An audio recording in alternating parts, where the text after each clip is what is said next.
পোল্যান্ডের পুরনো এক গির্জাকে সাজিয়ে বানানো হয়েছে আস্ত একটা বন। সেন্ট জনস নামের এই গির্জার ভেতরটা এখন গাছপালা আর লতাপাতায় ভরা। দর্শনার্থীদের জন্য এটি অন্যরকম এক অভিজ্ঞতা। ভেতরে শুধু গাছই নয়, আছে প্রকৃতির নানান শব্দ, বিশেষ সুগন্ধ আর শিল্পীর তৈরি করা একটি ছোট জঙ্গলও, যা মুগ্ধ করেছে সবাইকে। পোল্যান্ডের ডানস শহরের সেন্ট জন চার্চে ঢুকলে যে কেউ অবাক হতে বাধ্য। পুরনো এই গির্জার ভেতরেই তৈরি করা হয়েছে সবুজ এক বন। এই অন্যরকম শিল্পের অংশ হিসেবে গির্জার ভেতরটা সাজানো হয়েছে গাছ, লতা আর ছোট ছোট ঝোপ দিয়ে, যা শহরের মাঝে এনে দিয়েছে এক টুকরো শান্তির ছোঁয়া।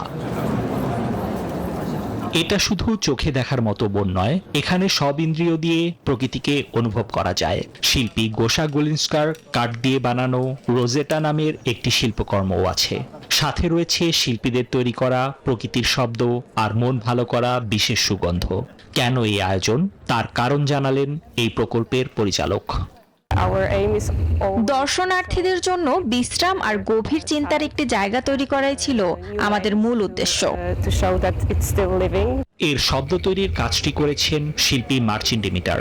বন, নদী আর বাল্টিক সাগরের বিভিন্ন প্রাকৃতিক শব্দ মিলিয়ে তৈরি হয়েছে এই সুর। নিবিড় আমিন, নিউজ 24। বাংলাদেশের একমাত্র স্মার্ট সিটি বসুন্ধরা এখন আরো নিরাপদ, আধুনিকতায় আরো এক ধাপ এগিয়ে।